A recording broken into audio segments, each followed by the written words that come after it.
ગાંધીનગર નજીક અમદાવાદ ગાંધીનગર હાઈવે પર આવેલા સુપ્રસિદ્ધ કોબા સ્થિત શ્રી મહાવીર જૈન આરાધના કેન્દ્ર ખાતે શુક્રવારે બપોરે એક અદ્ભુત, અલૌકિક અને વિસ્મરણીય ખગોળીય ઘટના આકર્ષણનું કેન્દ્ર બની હતી।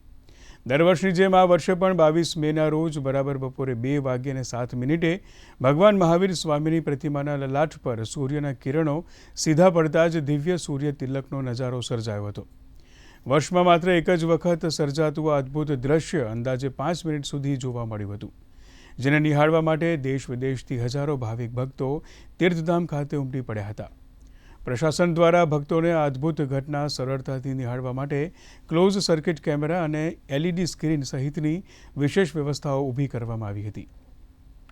ની અંદર અગ્નિ સંસ્કાર આપ્યો હતો તે નિમિત્તે એમની શ્રદ્ધાંજલિ આપવા માટે એમની જીવનની એક યાદગીરી કાયમ માટે બની રહે તે માટે એક કેલ્ક્યુલેશનના આધારે, એક સૂર્યના ગણિતના આધારે એનું આખી રચના કરી છે, જે ભારતની અંદર નહીં પરંતુ પૂરા વર્લ્ડની અંદર એક આશ્ચર્ય છે અને આ બીજું ક્યાંય પણ જોવા નહીં મળે। અને એના કારણે લોકોની શ્રદ્ધા, પરમાત્મા પ્રત્યે શ્રદ્ધા, એમની ભક્તિ, એનો ભાવ દરેકને જાગૃત થાય છે।